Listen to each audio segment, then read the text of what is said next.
Her daughter-in-law slid the soup across the table, smiling like it was a gift. Elaine Porter didn't lift the spoon. She lifted her phone. By sunset, the kitchen was wired. The bowl was evidence. The next day, Brittany's face was frozen mid-smirk in a still frame used in court. The house? Rekeyed.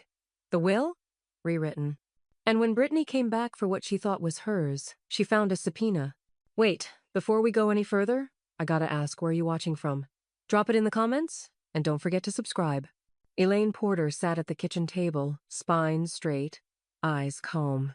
The late afternoon light slanted through the blinds in faint stripes, catching on the polished rim of the ceramic bowl Brittany placed in front of her with theatrical care. From scratch, Brittany said, tucking a strand of bleached hair behind one ear. Just for you. The soup steamed gently. Too gently. Elaine leaned forward and stirred once, slowly. A thin slick clung to the surface oily, too bright in color. Her nose twitched. There was a faint tang beneath the scent of overboiled carrots. Not vinegar, not spice, something synthetic. She blinked once. It smells strong. Brittany tilted her head, smile razor thin. It's organic. Elaine turned the spoon in her hand, letting it hover just above the liquid. Her arm didn't tremble. Across the table, Brittany watched with too much interest, the way her lips parted, the way her fingers fidgeted against her mug, tapping some anxious rhythm into ceramic. Elaine dipped the spoon back in and raised it halfway, then stopped. Ladies first, she said lightly. Brittany's smile faltered. Elaine didn't blink. Silence bloomed, the kind that didn't feel empty but full, of what was not being said, of the little wars that happen in kitchens under Midwestern ceilings where people pretend kindness. Brittany let out a dry laugh. Come on, Elaine. Elaine's voice was a whisper, but there was iron beneath it. Just a taste. For a moment, it seemed Brittany might push back, but then she took the spoon, dipped it, and sipped. Barely half a mouthful. She said, forced. See? Totally fine. Elaine nodded once, then set her own spoon down. She didn't touch the soup again. They made small talk for 10 more minutes. Brittany talked about nothing about Ryan's job search, about a neighbor's dog barking too much, about how expensive fresh produce had gotten. Elaine listened, nodding when expected, speaking in measured phrases. The soup cooled, untouched in front of her. Brittany didn't stay long. You need rest, she said with syrupy concern, grabbing her purse. Don't strain yourself. Elaine walked her to the door. The moment it shut, Elaine turned and locked it. Then she went back to the kitchen. With gloved hands, she lifted the bowl and carried it carefully to the sink. She poured the soup slowly, watching it spiral down the drain. But near the end, something clung to the bottom. A silvery film, not oil, something heavier. She tilted the bowl under the light and caught the glint. There, a faint iridescent sheen that shimmered unnaturally. She didn't flinch. Instead, she set the bowl on the counter and took out her phone.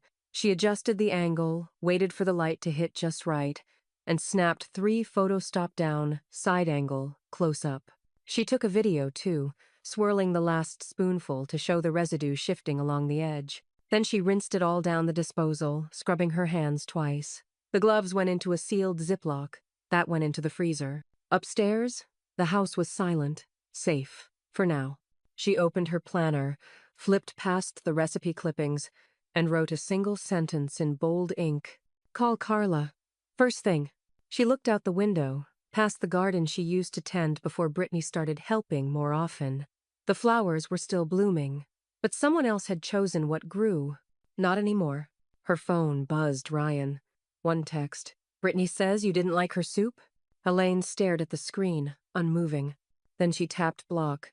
She picked up the phone again, opened her voice memos, and recorded herself saying clearly, Soup delivered at 4:36 p.m., Brittany sipped once when prompted. Chemical scent noted. Photos and video captured.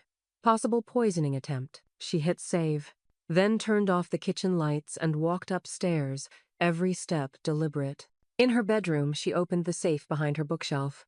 Inside, a folder marked Estate, Original Docs. She stared at it for a long moment. She didn't open it yet. Instead, she whispered to herself, low and steady, Let's see what's in your recipe book, sweetheart. Carla Reyes didn't ask for pleasantries. The moment Elaine stepped into the office, shoulders squared, file folder in hand, Carla motioned her to the chair opposite her desk. "Start from the beginning," Carla said, voice low and direct. Elaine opened the folder slowly, deliberately. The first page was a printout of a voice memo, time-stamped and transcribed. The next was a glossy photo of the soup's surface, its chemical sheen glinting beneath the overhead light. Then came the screenshots, texts, call logs, and a photo of the gloves sealed in plastic. She laid them out one by one. Carla studied each item without blinking. When she got to the video, Elaine had it cued on her phone. She pressed play. The faint slosh of liquid, the shimmer along the rim. Carla leaned in. "Bleach?" she murmured. Elaine didn't answer. "I'll get it tested," Carla said, quietly, through a contact I trust. Elaine handed over a thumb drive. "There's more on here. Voice memos, screenshots. Mia recorded something too." Carla's brows lifted slightly. "Your granddaughter?" Elaine nodded. "She was upstairs. Brittany didn't know she was listening."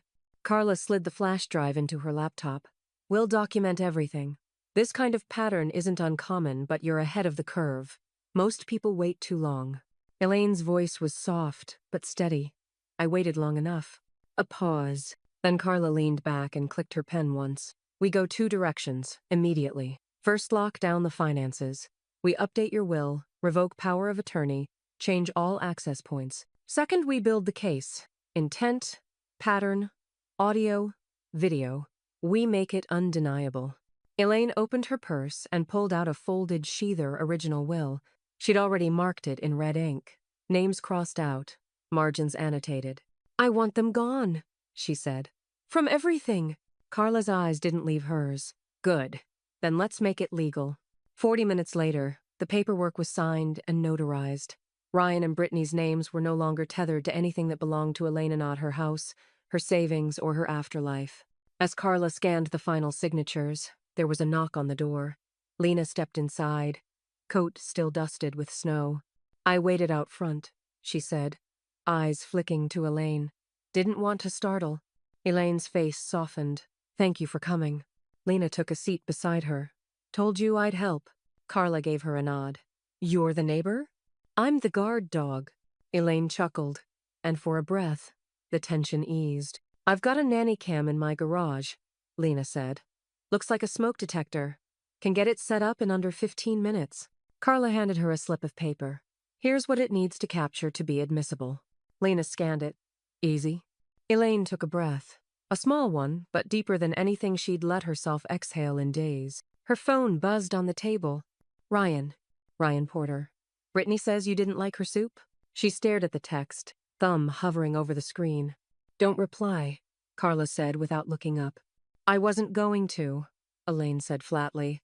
Carla slid a copy of the updated will into a folder and handed it over. "We'll keep everything backed up digitally. This," she tapped the flash drive, still plugged into her laptop, "stays with me. I'll get it transcribed, labeled, and secure." Elaine tucked the file into her bag and stood. Her knees ached a little more today, but she didn't let it show. Lena followed her to the door. "I'll be over tonight. We'll get the cam up before anyone notices." Elaine gave her a nod. Just before stepping out into the cold, she turned back to Carla. "If she tries again, this won't be quiet." Carla didn't blink. "It's not supposed to be." Elaine always lined her medications up like soldiers. Same order, same time, every day.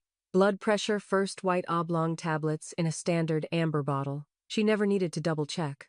But that morning, something felt off. She unscrewed the cap and paused. It turned too easily. No resistance, no satisfying click of the child-proof seal. She frowned. The bottle felt lighter in her hand. Not by much, but enough. She sat down at the kitchen table, opened her drawer, and pulled out a small notebook she'd started 3 years ago, her med log. Daily initials, dosage, time. She counted the pills in the bottle. 23. Her log said there should be 25. Elaine didn't panic. Instead, she laid the bottle flat on the table like a specimen and reached for her phone. Carla answered on the second ring. "Elaine? I'm missing 2 pills." A pause. "Your log?" Carla asked. "Confirmed. Cap was loose too." "Do not throw it away," Carla said. her voice tightening. Keep it where you found it. Don't use it again. I'll send someone to photograph it. Elaine could hear the rustling of papers on Carla's end. A new page in the file, no doubt. Do you feel okay? Carla asked. I do, but I won't wait to not. The call ended.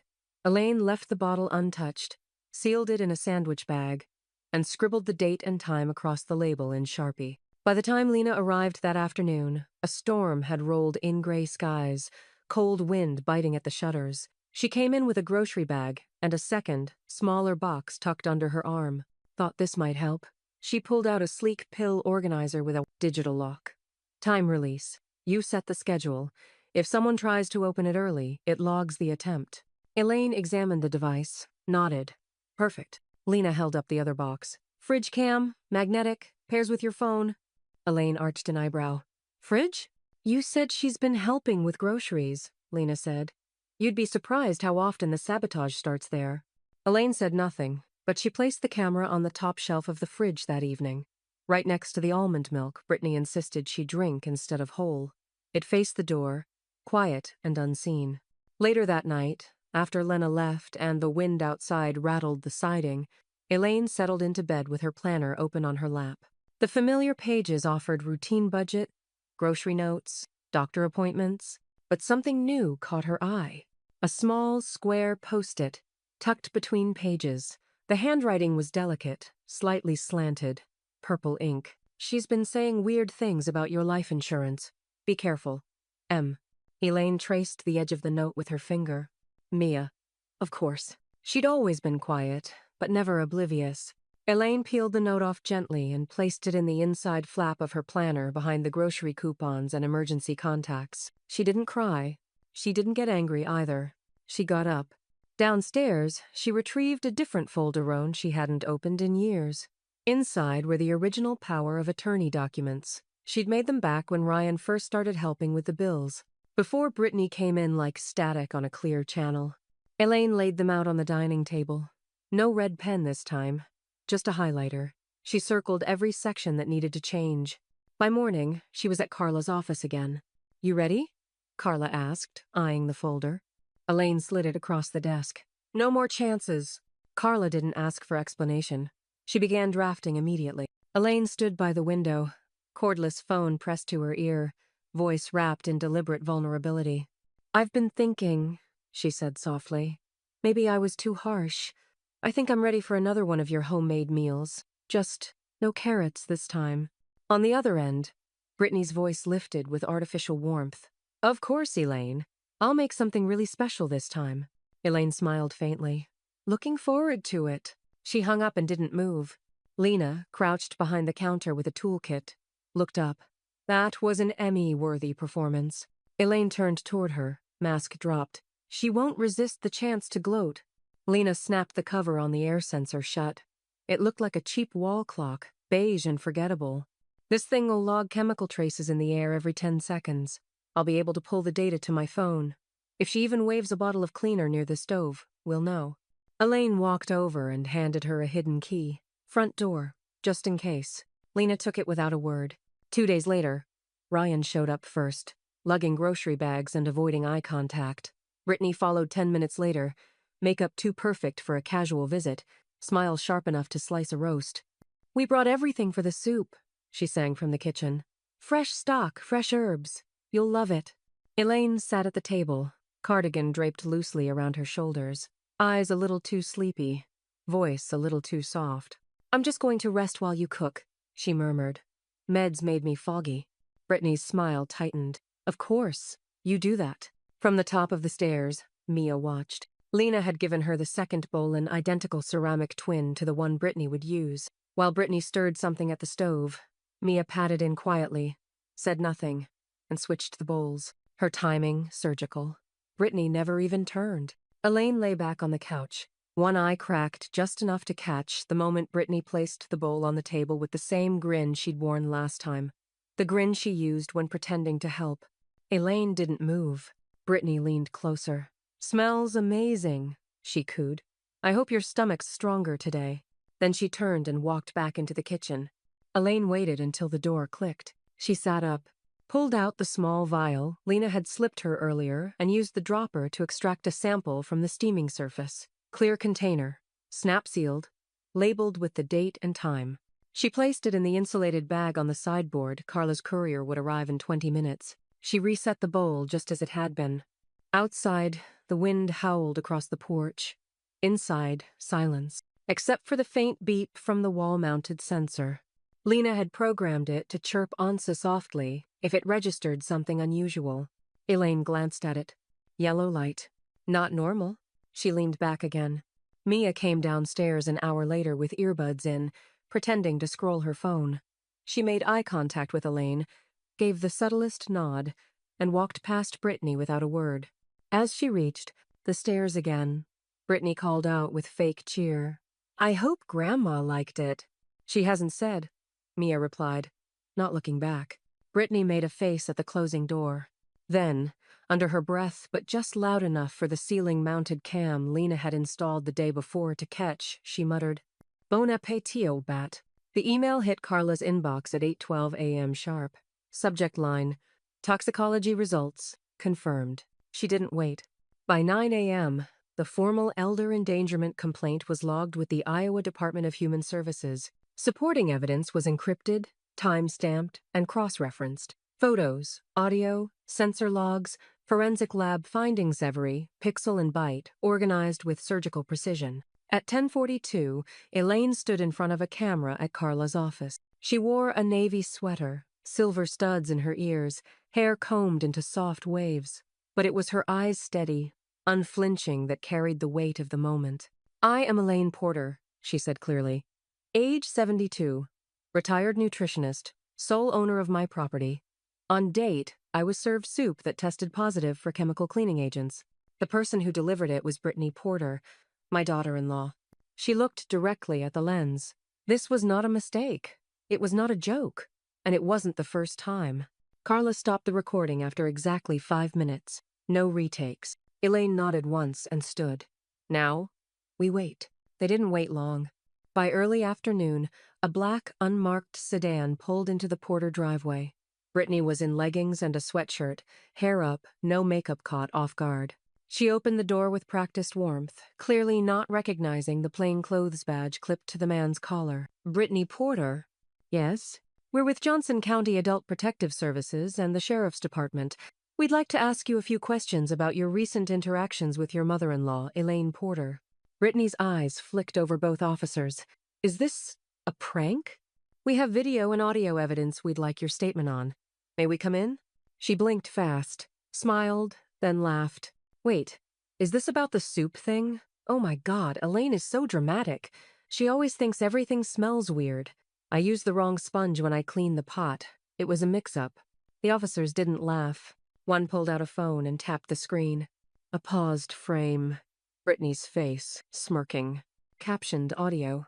"Bon appétit, old bot." Color drained from her face. That's taken out of context. They stepped inside. An hour later, Ryan got the call. He was at the hardware store, buying drywall anchors he didn't need. His voice cracked the moment Brittany said the word investigation. "I'll come home," he muttered. Elaine, meanwhile, was in her living room. Mia sat beside her, flipping through an old yearbook. When the knock came, Elaine rose calmly. Ryan stood in the doorway, face pale, hands shoved into the pockets of his jacket.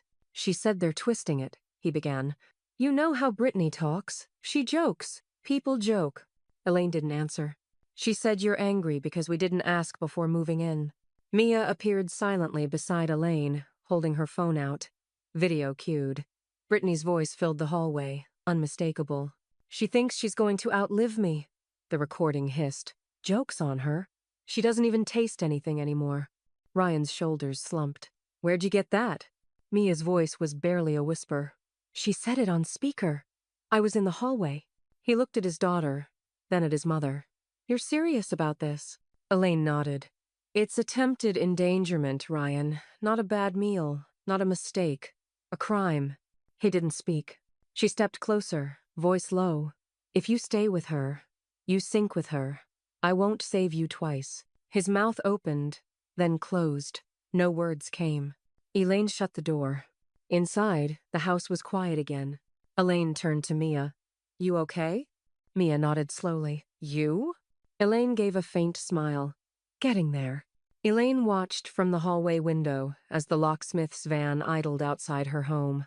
It was just past 8 a.m., cold and dry, the kind of January morning where breath hung in the air longer than spoken words. She'd already emptied the lockbox. The keys Brittany once had copied behind her back, handed off to Ryan, then used as if the house where theirs were now meaningless. The man in the navy parka swapped out the front deadbolt with swift efficiency.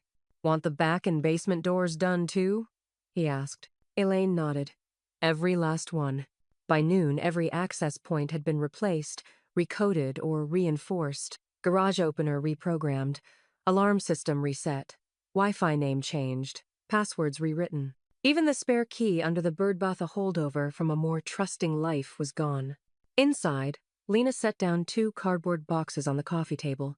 Found her stuff in the downstairs bathroom, she said. Half-used lotion, protein powder, some expensive dry shampoo.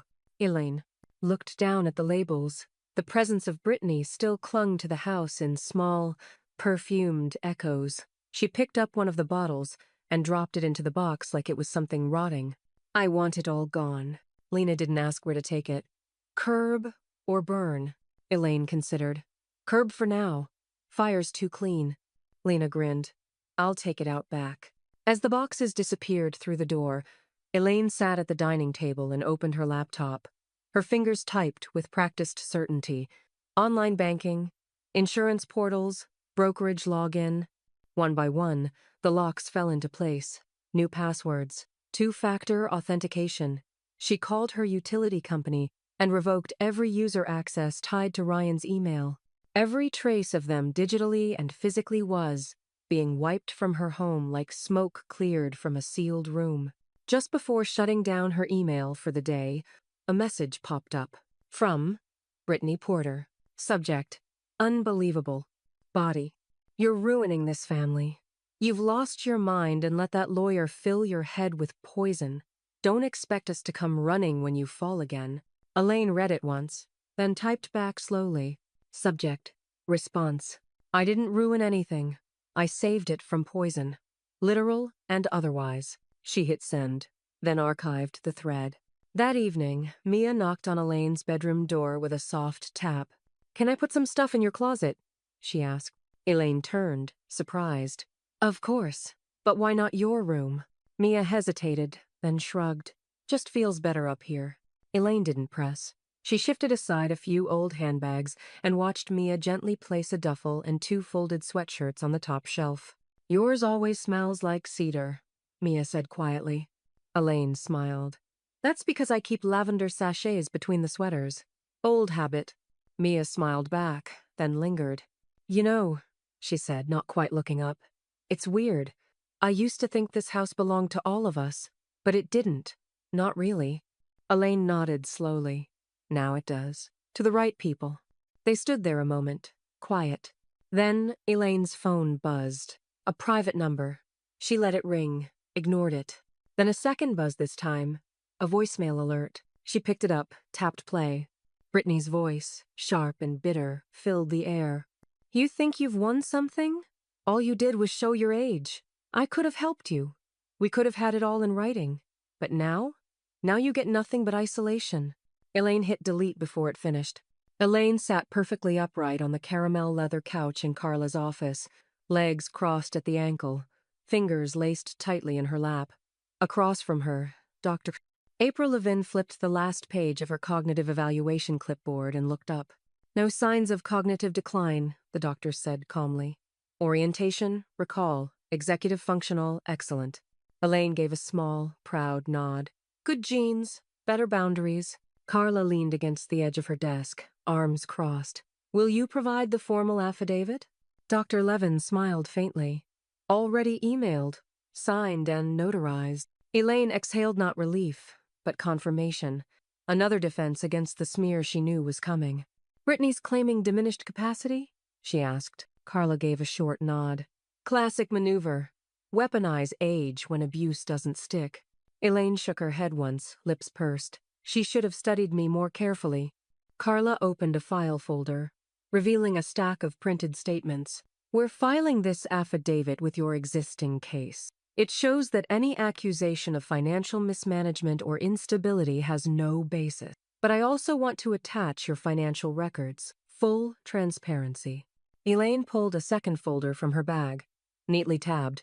Tax returns, savings reports, trust disbursements, brokerage summaries, color-coded like she'd done in her nutrition, days yellow for income, blue for assets, red for revisions. Carla's brows lifted slightly. You did this yourself? Didn't want anyone claiming I needed help balancing a checkbook. That afternoon, Ryan was called to give a statement. He never showed. When Carla called to confirm attendance, Ryan's voice was muffled and detached. I didn't ask for this. I'm not choosing sides. I just want this to go away. It won't, Carla said flatly. He hung up. Elaine didn't comment. She only reached across Carla's desk and picked up a form titled Restraining Order Request, Initial Filing. The pen hovered in her hand for half a second. Brittany only? Carla asked. Elaine shook her head. Both. Across town, Mia sat in a deposition room at the county courthouse, hands folded, eyes cast downward. She says things when she thinks no one's listening, Mia said quietly. She talks about Grandma like she's garbage, like she's waiting for her to fade out. I've heard her say stuff like, when the old bat finally forgets where the kitchen is, we'll get the whole house. The court officer raised an eyebrow. Did she say this directly to you? No, Mia said. She said it around me. The officer clicked his pen shut. That's all I need. Back at home, Elaine stood in her living room, staring at the now empty hallway table where a framed family photo used to sit. Only a faint rectangle of dust remained. Lena arrived just past sunset, bringing a casserole and a bottle of ginger ale. They're cornered, she said, handing Elaine the foil-covered dish. Cornered animals flail. They don't strategize. Elaine nodded. I don't flinch. You don't, Lena agreed. But you do prep like a sniper. Elaine smiled faintly. 40 years of meal planning has its uses. Her phone buzzed again. Unknown number. She didn't answer but this time. She saved the voicemail. Brittany's voice crackled through later that night. You want to play the victim? Fine. But you're dragging Ryan into this like some hostage. What kind of mother does that? Elaine forwarded the message straight to Carla. The next morning, she arrived at the county clerk's office just as the doors opened. She handed over 2 envelopes sewn with the restraining order filings. The other with the financial affidavit and waited as the clerk stamped each page. Everything official. Everything filed. The news segment was less than 2 minutes long. An aerial shot of a quiet street in Cedar Rapids. A split-screen image of a smiling elderly woman next to blurred footage of Brittany being approached by plainclothes detectives. A reporter's voiceover. An attempted poisoning case is unfolding in Johnson County, where authorities say a 72-year-old woman survived what investigators now call a deliberate act of endangerment. Family members are under scrutiny, and legal filings suggest financial motives may be involved. Elaine watched the broadcast in silence from her kitchen table, hands folded in her lap. The TV's glow flickered across the ceramic tile floor, reflected in the same spot where Brittany had once laid down that first steaming bowl of from-scratch soup. She didn't look away. I told you it would go public, Carla had warned the day before. The file's too detailed. Once it hits the docket, they'll come sniffing. Elaine had nodded. Let them. Now she sat in front of her laptop and opened a blank document. No frills, no formatting, just the truth, written in 12-point font, black and cold. Silence is how harm survives. I've been silent for too long. I was poisoned, not just by chemicals, but by neglect, entitlement, and manipulation wrapped in family ties. I didn't imagine it. I didn't misunderstand, and I'm not confused. My name is Elaine Porter. I am 72, and I am done being silent. She signed it at the bottom, saved it as statement, final, PDF, and sent it to Carla with a short subject line, make it count. By noon, the story had spread. Local news sites picked it up. A legal blog reposted the statement in full. One small tweet, Grandma didn't drink the soup. She served the subpoena. Went viral, shared over 6,000 times. Carla texted her a thumbs-up emoji and followed it with a link. Exhibit C, public character evidence. Attached, Brittany's now deleted tweets from months earlier. Snide remarks about elderly drama queens. Instagram captions mocking the death stare from Mother Porter. And most Dominga private email where she described Elaine as a slow-moving asset. Elaine read every word. Every mask Brittany had worn was now archived in court. Ryan, meanwhile, vanished. He didn't respond to emails, texts, or certified letters. Carla's assistant confirmed he hadn't shown up for the mediation session scheduled that morning. His phone was off, his voicemail box full. The house he and Brittany had been renting was suddenly listed on Zillow. Elaine stood by the hallway window later that evening, watching snow begin to fall over her now silent street. The world outside seemed to pause like even the weather held its breath. Mia appeared at her side, clutching a folder. "What's this?"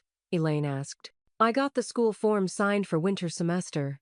And this." She opened the folder. Inside, paperwork for guardianship designation. One form already signed by Mia's biological mother. Another pre-filled by Carla's paralegal. "I thought," Mia said, eyes wide and honest, "maybe if something ever happened, it should come to me, not them." Elaine didn't speak. She just wrapped her arms around her granddaughter and pulled her close. "You're not just surviving," Lena said from behind them, voice warm and hoarse. "You're winning." Elaine looked back at her. "Not alone." Lena stepped forward, arms open. "Not ever." The three of them stood in the quiet house, the sound of the snow pattering gently against the windows, the weight of years slowly lifting. The court date arrived with sharp skies and brittle wind. Elaine wore a deep charcoal coat and a burgundy wool scarf, her silver hair pinned with clean precision. Mia walked beside her, silent, composed, no earbuds today. Inside the courthouse, the civil docket moved briskly until Porter versus Porter was called. Elaine sat with Carla at her side, a binder of evidence on the table between them. Brittany walked in alone, hair curled tight, blazer 2 sizes too expensive for the moment. No Ryan. She didn't look at Elaine. Carla stood first. "Your Honor, this is a retaliatory suit defamation and financial harassment. Based on the public statement my client released after Brittany Porter became the subject of a criminal elder abuse investigation." Brittany interrupted with a tight voice. "She's trying to destroy my name. I was never charged, and now I'm being dragged through the mud for a pot of soup." The judge, a tall man with lined eyes and a silver watch, leaned back. "Miss Porter, you'll have your turn. Miss Reyes?" Carla opened the binder. Tabs marked in red, blue, and green. Surveillance transcripts, voice recordings, forensic lab results, email and social post screenshots, timeline cross-referenced with legal filings. "We're prepared to present all supporting evidence, Your Honor, but given the volume and clarity, we request an expedited dismissal under Rule 1.420. The judge flipped through the top sheet, then another, then paused at a printed transcript of Brittany's voice. "She'll be out of the picture soon. I don't care how we do it. I'm done waiting." He turned back to Brittany. "This is your voice?" Brittany's mouth moved before any sound came out. "That was taken out of context." The judge raised a hand. "Context doesn't make threats less actionable." Carla didn't move. Elaine didn't blink. 30 minutes later, the judge closed the file, removed his glasses, and spoke plainly. "Motion to dismiss is granted. Counterclaim unsupported by law or fact. All legal fees incurred by the defendant will be paid by the plaintiff, effective immediately." The gavel cracked like a bone. Brittany stood so quickly her chair screeched. "You can't do this. She's orchestrating a smear campaign." The bailiff stepped between her and the bench. Her voice rose, shrill, cracking. "She turned my daughter against me. You think this is justice?" She turned and saw Mia in the gallery, standing still in her black peacoat, watching. Brittany froze, just for a beat, then stormed out, heels echoing like gunshots against marble. Elaine didn't look back. Carla turned to her, calm as ever. "That went faster than I expected." Elaine gathered her coat. She's always been more drama than detail. They walked out into the cold, where Lena waited near the parking lot with the heater running and hot coffee in hand. "Let me guess," she said, handing Elaine a cup. "Theater." Then silence. Elaine nodded. She flailed. Lena smirked. And the girl? Elaine glanced over at Mia, who was now walking beside them. Expression unreadable. She didn't flinch. That night, Elaine lit a fire and sat with her laptop on the couch. She was reviewing the insurance company's last report, skimming terms she already understood: primary beneficiary, modification signature, policy access history, when a new email appeared. Subject: internal audit follow. Up fraudulent signature confirmed. Elaine opened it. Elaine? As part of our audit response, our forensics department has concluded that the beneficiary change request submitted on your policy was not authorized. The signature was forged, and the form submitted digitally from an IP address traced to a known associate of Brittany Porter. Timestamp: 2 weeks prior to the soup incident. We've escalated this to state regulators for insurance fraud investigation. Senior Compliance Officer, Hawthorne Mutual. Elaine read it 3 times. She stood, walked to the file cabinet, and removed a folder labeled Insurance, Legal Hold. She slipped the printout inside, then called Carla. I need a fraud affidavit filed. Immediately. The meeting was held in a sterile conference room, 2 floors above a regional branch of Hawthorne Mutual. Pale blue carpeting, cheap chairs, a faint, lemon-scented cleaner that couldn't hide the staleness of procedural air. Elaine sat across from the compliance officer, a tidy woman in a navy blazer, who wore her hair in a knot that matched her tone-tight, direct, unshakable.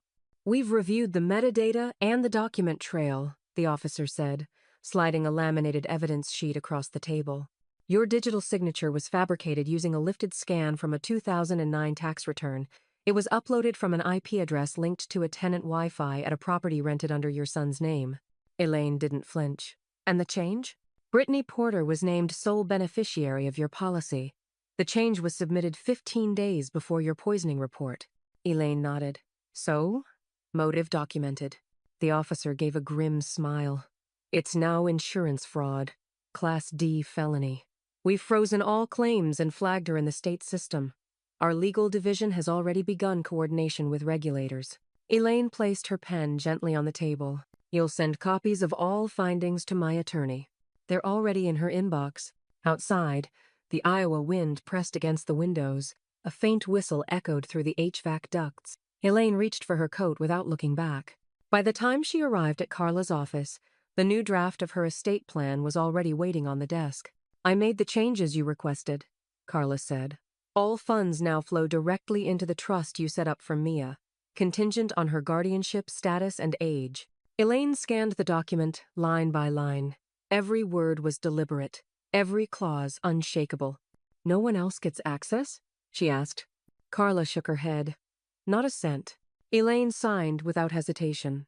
Later that evening, back at the house, Lena stood in the kitchen drying a dish that didn't need drying, watching Elaine finish sealing the latest legal envelope for Carla's career. She really thought she'd rewrite your ending, Lena said. Elaine looked up.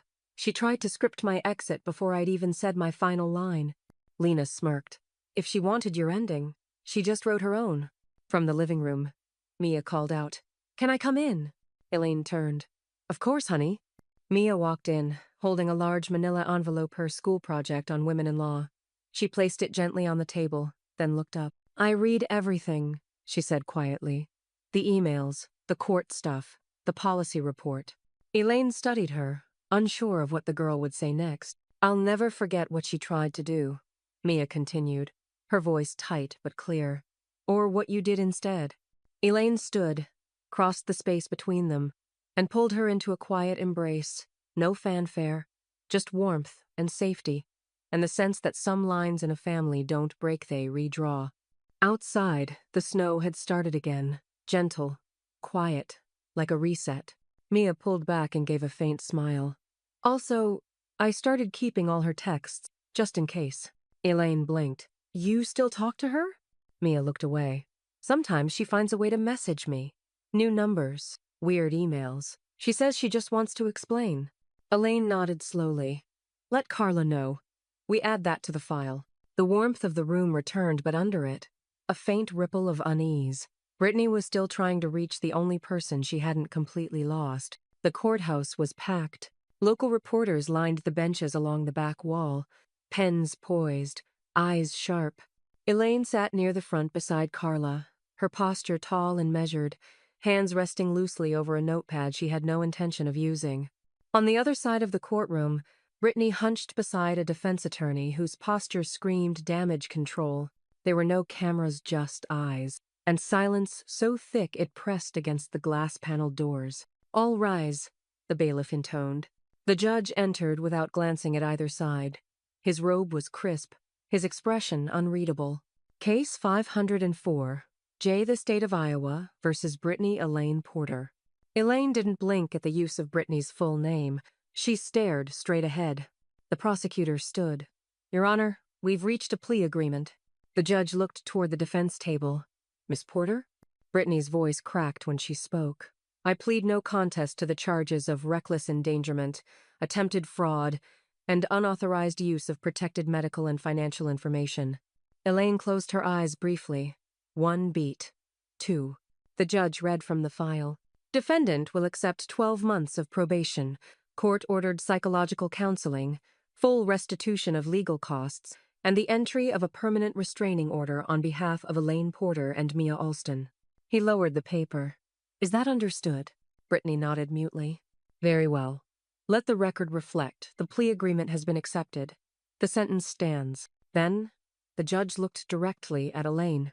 "You may speak if you wish." Elaine rose, not hurried, not hesitant.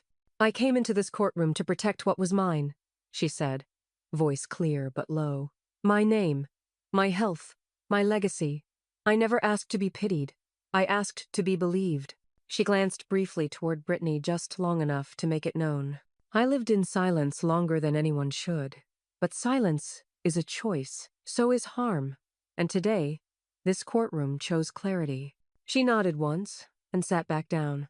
The room remained still. No coughs, no whispers, just the turning of one very final page. The judge's gavel came down less a bang than a confirmation. "We are adjourned." Brittany's chair scraped backward. Her hands were shaking. Her attorney whispered something probably about protocols, but she didn't hear it. Her eyes darted across the room, scanning the benches. Looking for Ryan, for Mia, for someone. No one rose to meet her. The bailiff escorted her to the back. Her steps faltered halfway down the aisle. She turned once. Mia was seated beside Lena in the second row. She stared back at Brittany with the expression of someone watching a curtain finally. Close. No blink. No tears. Just peace. Outside, the sky had cleared. Cold sun spilled across the courthouse steps. Carla took off her sunglasses and exhaled. "You just made case law," she said to Elaine. "This will be cited for years." Elaine offered a small smile. "Then let them read it all the way to the end." She looked back at the courthouse, door still swinging slowly shut.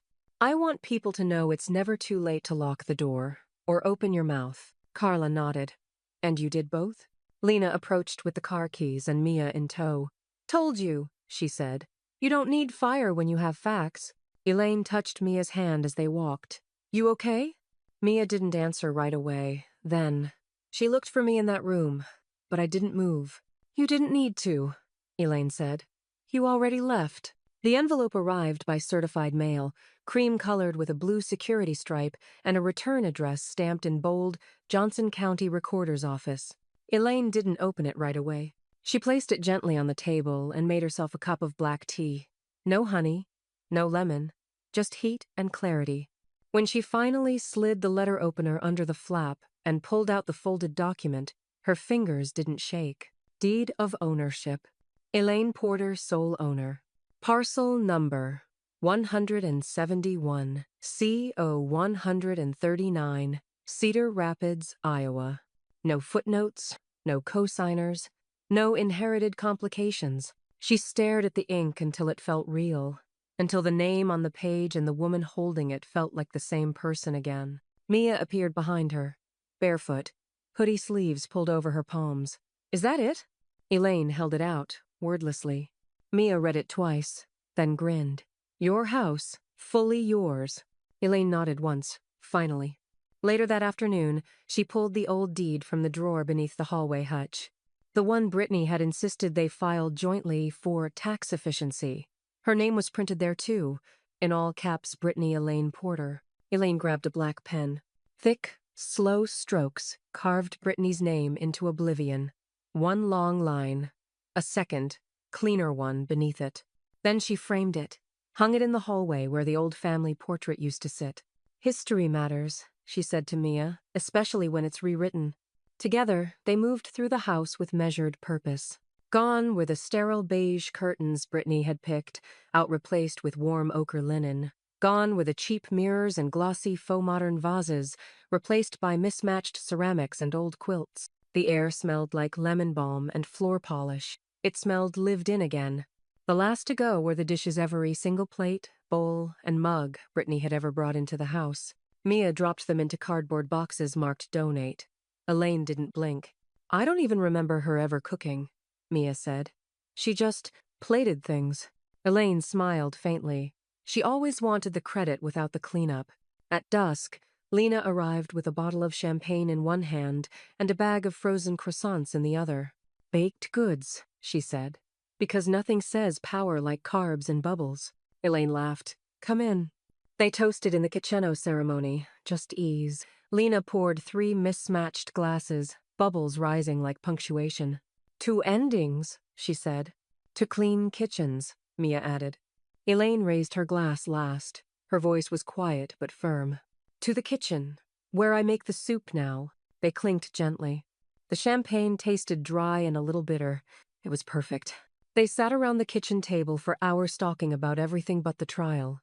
Old family recipes, favorite shows, Mia's essay topic for English class. Peace didn't announce itself.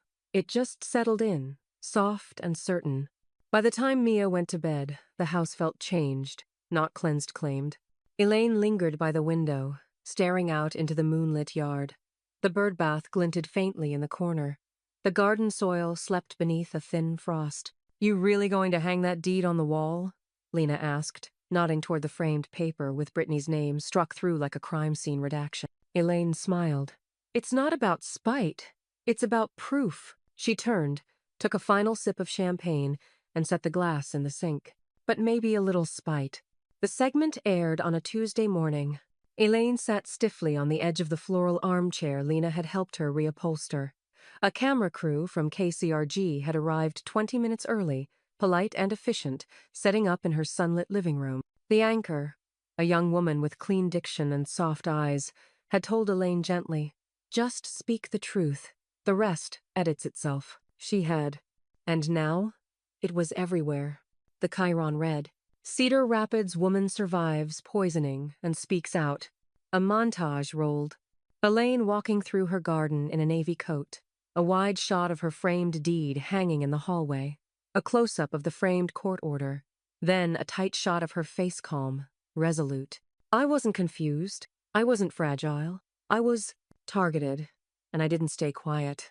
Mia watched from the kitchen, earbuds pulled halfway out, frozen mid-sip of orange juice. Lena leaned on the doorway, arms crossed, blinking hard. You're not just a survivor, she murmured. You're a damn signal flare. Elaine turned off the television after the segment ended. Not because she couldn't watch, but because she didn't need to. The real story had already played out in every step she'd taken since the spoon never touched her lips. By that afternoon, Carla called. You're getting requests, she said, sounding more amused than overwhelmed. National elder advocacy groups. One's offering to feature your testimony in a campaign. Another wants to use your story for staff training. And Carla paused. I've been invited to speak at the National Conference on Legal Protection for Vulnerable Adults. They want a co-keynote. With you. Elaine raised an eyebrow. Me? They're calling you a precedent. Elaine didn't laugh. She just looked toward the kitchen. The soup bowl shelf now occupied by hand-thrown pottery she and Mia picked out at the winter market. No one expects an old woman with a notebook to become evidence, she said softly. Maybe that's the point. By nightfall, her inbox held more than 100 messages, some angry, most reverent, 2 from women in other states asking how they could start the same legal process. One subject line simply read, I'm not crazy either. Thank you. The next morning, Elaine pushed the television tray away and opened a fresh Word document. Title, A Clean Cup, Notes from a Poisoned Life. She didn't think of it as a memoir. Not really. More like a manual. She wrote the first line without hesitation. If someone's smiling while handing you silence, spit it out. Later that week, Mia stood just off camera during a second news interview, this one for a national network. She wore a blazer Elaine had ironed and lip balm that smelled like vanilla. She didn't speak, just watched. Elaine's voice carried through the monitor. The hardest part wasn't the soup. It was what came before the erosion of being heard. That's what people like Brittany count on. They don't try to kill you in one go.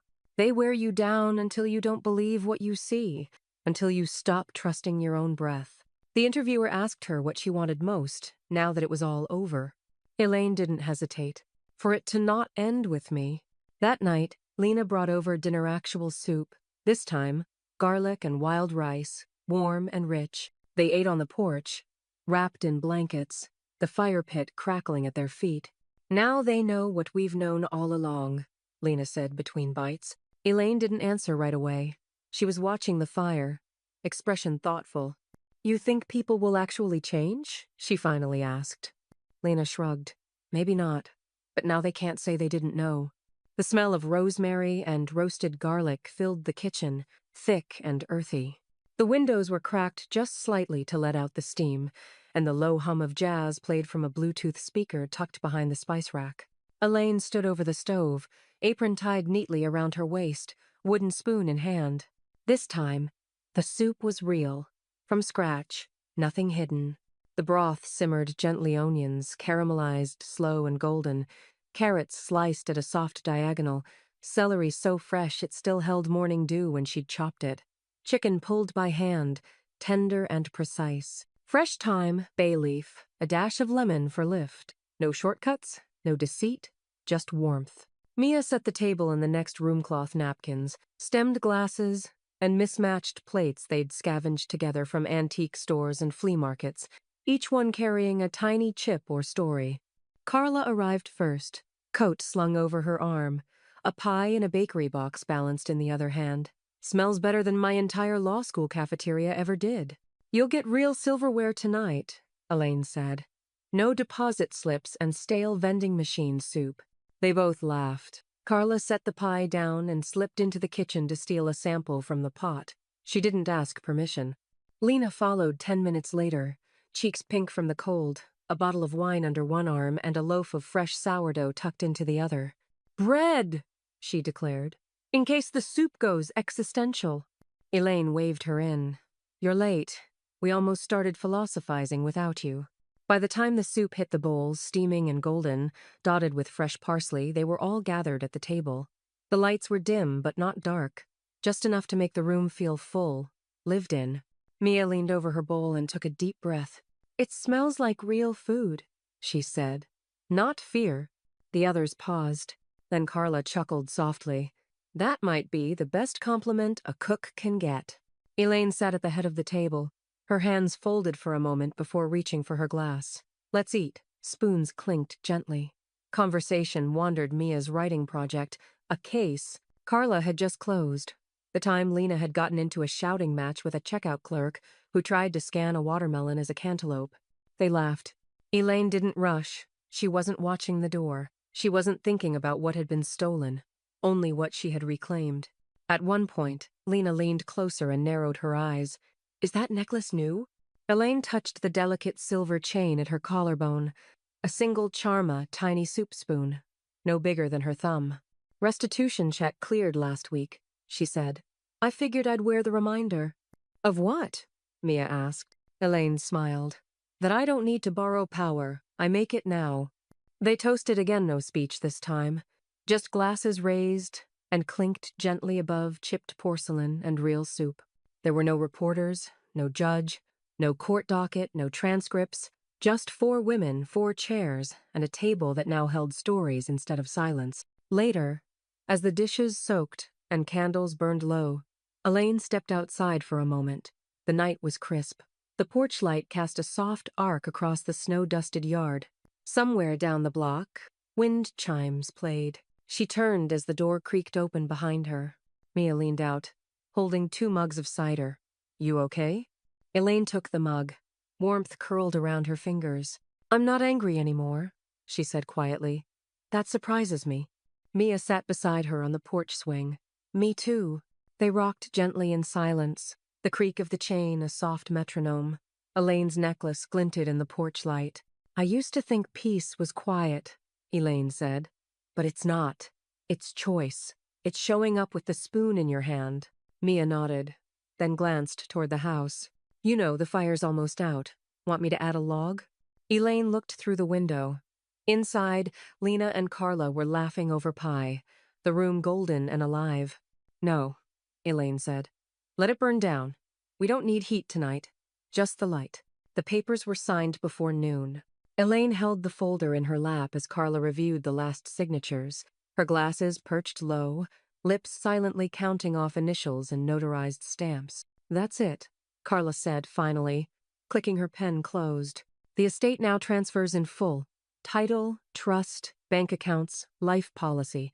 It's hers when the time comes. Contingent, clear. Elaine didn't nod. She just pressed the folder closed and set it in the wooden file box by the hutch. Next to it was a second envelope, this one addressed to the local bar association. Inside, a check. Seed funding. Modest, but real. A grant application had already been approved, the Elaine Porter Fund for Elder Defense Services. Legal aid for seniors who didn't have family lawyers or surveillance cameras, for those whose silences never made it to court. You didn't have to, Carla had said when Elaine first proposed it. Elaine had only replied, exactly why I did. Later that afternoon, Carla returned this time with a frame wrapped in brown paper. I don't usually hand deliver, she said, setting it down on the kitchen counter. But this isn't legal. It's personal. Elaine peeled the paper back slowly. Inside, behind museum-quality glass, was a single printed line in gold serif. In honor of survivors who fought back, awarded to Elaine Porter for setting precedent with grace. Below it, the seal of the National Elder Justice Coalition. Elaine stared at it for a long time. She didn't cry, didn't speak. She just picked it up and walked to the hallway wall, the one where Brittany's scratched-out deed had once hung, and gently replaced it with this. New truth, no edits. An hour before dusk, she pulled on her walking shoes and stepped into the yard. The garden trail behind the house was barely thawed, muddy in places, but the crocuses were pushing up stubbornly, purple tips breaking winter's spell. She followed the narrow path past the shed and compost bins, past the crooked fence Brittany once called an eyesore, and into the open back clearing. Bare trees stood in tall rows, their silence like sentries. The same space where she'd once taught Mia how to whistle with grass blades and named every plant in Latin just to make her laugh. She walked slowly. No cane, no hesitation, just freedom. Lena caught up 5 minutes later, coffee in one hand, scarf flapping loose at her neck. Didn't think you'd come out here today, she said. Elaine smiled. Didn't think I'd get the chance. Lena offered the second coffee without a word. They stood together, shoulder to shoulder, watching a cardinal pick at something on the ground beneath the oak. It's quiet, Lena said. Elaine took a sip. It's earned. They stayed like that for a moment, no talking. No noise until Elaine broke the silence. Funny, she murmured. One spoon of soup started all this. Lena chuckled softly. A hell of a spoon. Elaine nodded. Her fingers tightened briefly around the paper coffee cup. The garden around them felt alive, waiting. She didn't feel haunted anymore, just rooted. She glanced toward the house, her house. The windows glowed faintly gold, the porch swaying slightly in the wind. She turned back toward the trail, her voice soft, final. She handed me poison. I handed her just this one documented bite at a time.